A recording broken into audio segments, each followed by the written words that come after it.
Waafu jaaladhu. Nagaa keessanii kunoo nagaa fuudhanii jirra. Keenyaa geenyee Dubbisuu jaaladhu madda beekumsaati. Hojjechuu jaaladhu ka'umsa guddinaati. Dhiqachuu jaaladhu dursa fayyaati. Seequu jaaladhu kunoo madda keenyaa geenyee gammachuuti. nagaan deebinee jirra. Waa sadii hawwuun gaariidha. Fayyaa, gammachuu, hiriyaa gaarii. Isaan illee kiiloomeetirii gara. Waa sadii itti fayyadami yeroo mallaqa. Baanarii fariin amma Naayiroobii kiiloomeetirii 2000. Achitiin immoo Naayiroobiin immoo Moyyaalee amma Itoophiyaatti bichaa 8,000 immoo 9,000 kiiloomeetirii deemanii sana hunda fagoodhaa miti. Baay'ee malee. Baaskoo daagamaa dhumtaan hin bare naannaani. Oromiyaa naannaa. Dagaa maaraa sun naatu. Eeka. Baaskoo daagamaa. Eeka. Kun amma safara geenye jirra. Shaayii dhugaa jirra. Akkasitti fata simple life jiraannaa nuti. Na akka abbannu naamin. Jireenyi addunyaa kanaayyuu warra akka abbadaniif homaa faayidaa hin qabu. Warruma nama ta'anii jiraatan nama taatee dhalattee nama ta'uutu barbaachisaadha.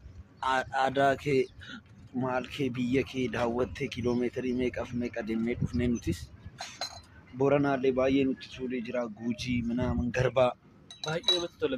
Keessumaati Boorana. Gujii quncisa kan jedhanii waan ta'e nyaadhee natti tole. Qoccoo wayiti. Nyaata Quncisa jedhama. Quncisa. Quncisa. Oromoo bira gaa nyaata aadaa Oromoo gaafachuun dhorkaadha. Ammallee deemnee nyaanna. Oomisha nyaataa qaba Oromoon. Dhadhaa fi damma, cuukkoo fi caccabsaa. Nuti Buraayyuu keessatti waan hunda qabna. Wanti dhabame maaltu jira? Amma immoo gara Wallaggaa Ancootii fi Afaanii keenya deemna. Baay'ee nyaanna.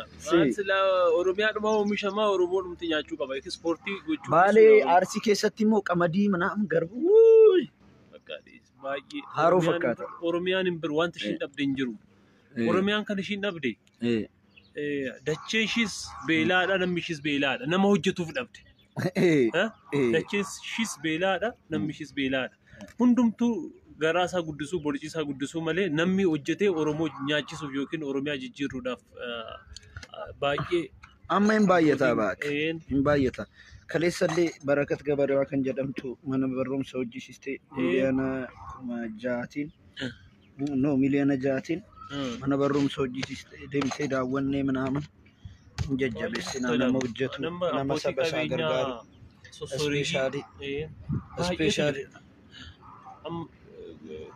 guyyaa sadii dura amma Qamar Yesuuf deemee ilaalee bakka oomisha isaanii timaatimii fi waan baay'ee hojjechaa jira. Abbootiin qabeenyaa Oromoo maallaqa yookiin እዚህ ጋር ማር ጀዳ ኮመንት irratti እናንተ ትሽከረከራላችሁ ትዝናናላችሁ ኦሮሞ jechuun afaan Amaariffaatiin illee haasa'uun qabu. Yaaduma akka diina kee waan kee dhaga'u godhu beektaa Oromoo ta'anii kan komantii si kennanii. Ganamaaf galgala yaa lij ለምንድን ነው ብሮ ከአማርኛ አትቻገር ምናምን ብሎኛል. jechuun maali dhiisii qoy saba keessan rasaasaadhaan dhumaa jira. Maal dhufee waraana keessa galu ani kan qabsaa'u ana akkasiiti bakka waan gaarii agarsiisuun barbaada. Nama bana barumsa hojjetu nama saba isaa gargaaru nama maal rakkoo qofa akkanaa soo barbaadu.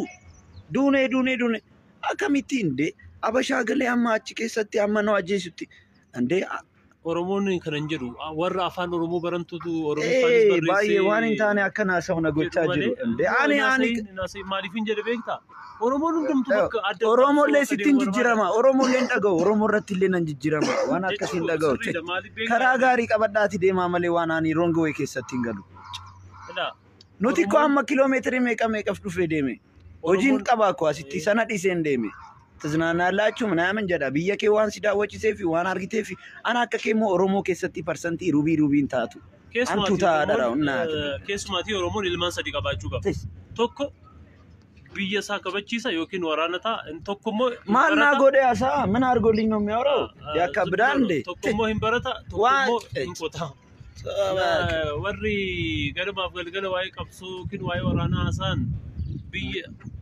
nageenya dhorkuudha. Yeroo karaa tokko birre hartiin nageenya sin labsa. Bakka waan hojjedhu nan hojjedha ande ani akka saba ko dhumuun barbaada.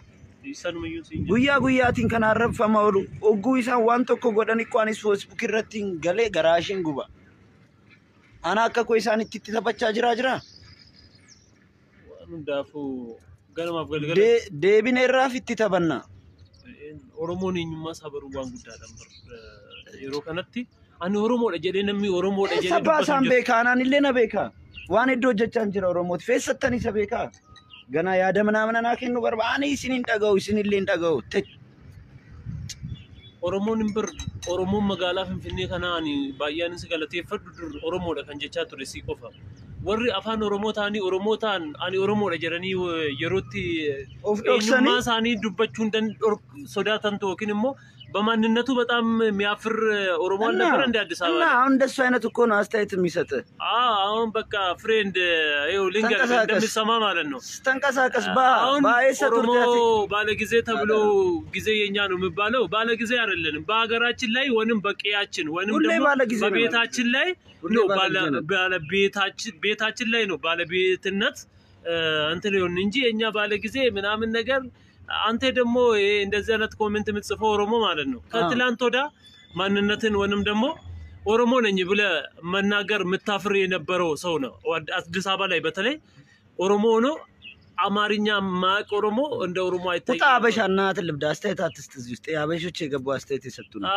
እነሱ ተው አበሻና የሞታች አበሻና ሰይጣን በየቦታ ኦሶ ደምኔ ወለጋ ኢሳንፊኔ ባየን ገመዳ ገሩ አከም ጎደ እንደሜ ነው ነው ጎዳ Yosi ajjeesaan ajjeesuudha deemte maal godha akkamittan deema maal ani kunoo karaa Facebookitiin karaa artiitiin qabsaan jira maal godhu malee dhiiga ishin tuxaashi maal gochuun danda'a Oromoo takkallee oggutu qabuun jaaladhu maal gochuun danda'a እኔ በጣም ስለ አማራ በጣም ውስጡም ባንኛለሁ አይቻለሁ ፊት የሰጠው አዲስ አበባ የአዲስ አበባ ልጅ ነኝ የሚል ኦሮሞ ነው ኦሮሞ ነኝ ብሎ ማንነቱን መግለጽ አይችልም እንዴ እኔ አዲስ አበባ ኦሮሞ ስንት ነው የቀየርኩት ስንት ነው እኔን እያዩ ስንት ነው በፌስቡክ በምን ሬቻ ስንት ሰው ነው እንደ ያረኩት ስንት ሰው ነው ራሱን እንዲያቀ ያረኩት nama baay'ee ኡፍ ኩኒ ሃሪን keessa shaayii nama baasa meega naman shaayii kana dhugu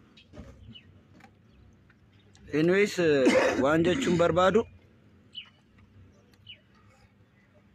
ኦሮሞ ኦፍታው ሲፈየዳ maal si gootishi dhiisi ati goota Oromoodhaaf ati qaaliidha jabaadhu ilaal kunoo laal Oromoo akkana jaalanna Oromoo ofta'uu si jajjabeessa Oromoo ko uummata qashtii aadaa bareedaa safuu qabda gadaa qabda sirna qabda baay'ee aadaa UNESCO irratti galmaa'e qabna nu boonsam ani Oromoo mooneen እኮ በቃ ማለት በምን እንደሚገልጻቸው afaan Oromoo የሚያወራ አበሻ ብዙ ነው ይኸውልህ ያንን ነው ትክክል አሁን የጻፈው ኮሜንት አመለ ኢሳንቱኑ ሚዴ ወሬ አፋን በረኒ ከሰከ በረኒ ማሊከ እጭከ በረኒ ኢሳንቱ ሲፍት ይሳጅራ አፋን ኦሮሞ የሚያውቁት አበሾች አሉ ጥንብ ጋር ላይ ይላል እዚህ ጋር ጥንብ ቆምጬ እና ተቀደ እኛ ጋላ ማለት ትርጉሙ ስለማታውቅ አንሰማም ዱርዬ ኦሮሞ ጦርነት ጓደኞቼም ሆነ ማንም ዙሪያ ያለ የማይሰማ ነው የተሰባ አደቂ እናጠፋለን ያለበትን ካወቅ ስማ ጋላ ማለት ስድብ አይደለም ጦር ግንባር ላይ ዱሮ በጣም ጦርነት ጨርሰን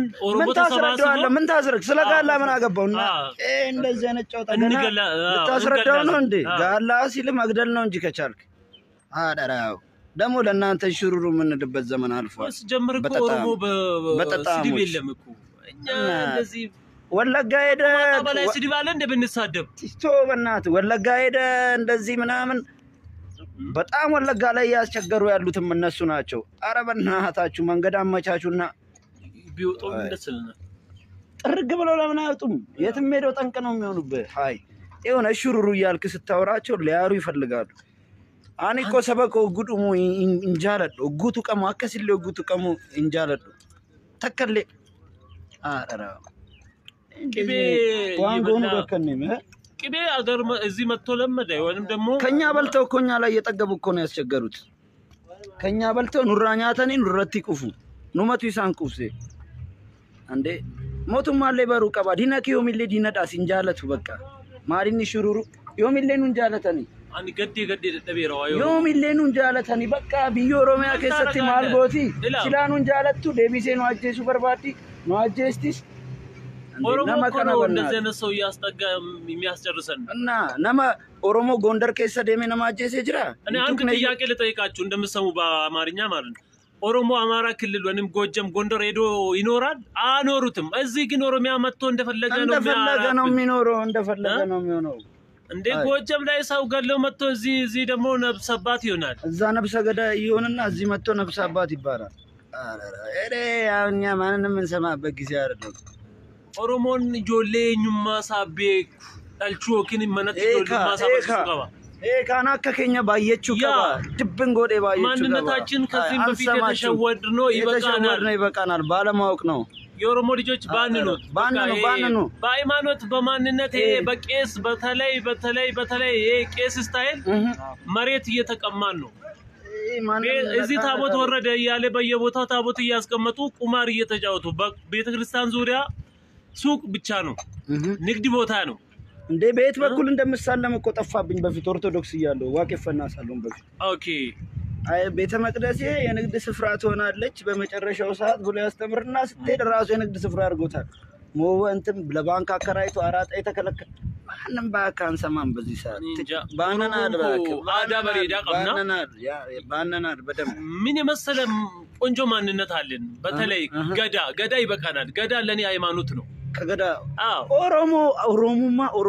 ኦሮሞማ ስነ ስርዓት ነው ሃይማኖት ነው ዩኒቨርሲቲ ነው ሁሉንም ነገር ነው ባትማርም እኮ ገዳ ያስተምራል ካንተ ጋር በጣም ስለሚጠጋ ይሄን ለምን ቸርች ሄዳሉ ያ ባትማርም ወጀቱ እንጂ እኮ ኦሮሞ ባትማርም ኢሳንቱ ዩኒቨርሲቲን ባትሄድ ገዳ ዩኒቨርሲቲ ነው ገዳ የኬቲ ጀምራ ከቤት ነው ገዳ ለኔ ገዳም ነው ከፈለገ ያ ማን እና እንደዚህ ነው እንሂድ በቃ ወደ ሙዳችሁ ደደብናችሁ ደደብ እንደና ከኔ ጋር ደደብ ትላለ የኔው ቀጥሩ የለም የኔን ጭንቅላት ቢሰጥ በበጠጥ ትሆናለች ላትሸከመው ይሄ እንዳንተ እናንተ እኮ ያላችሁ አንድ ምርጥ ባል ስድብ ነው ሌላ ምን ባላለ ደደቢ ተበልታለች ይበሉ ማደጋስካር ያ ባክቆውን ገና በደንብ እየተጠናከርንልን ነው እንደኛ አይነት ሰዎች ነፍ እየሆኑ ነው ባየቻ ጅራ ነማ ከኬኛ ይቹዳ እጆሌኙማ ሺቤክቶ ምሹ ቀምና ገና ቀሎ ተሃራለ ምናምን የኙማ ሳኔ አከበረኒ ጉደተን ጉድ ቀምና አኒ ኦሮሞ ደጀሌ ነም ኮንፊደንስ ይላን ይወክንሞ ፉል ኮንፊደንስ ማንነቱ ሁሌ ለቅሶ ይላል አረኛው ሁሌ ለቅሶ አለን ሁሌ ሳቅነን ኦሮሞ እኮ አይበሳጭም ግን እኔ እንትን ምለው ፓስዋርዳችሁን ስለመባነንባችሁ ስለነቃንባችሁ ነው የትም ሄደ እንትን ልትል አትችልም በጣም ያደራው እኔ ኦሮሞ ነኝ ሙሉ ነኝ ጉቱዳ ጎዶሎ እናታችሁ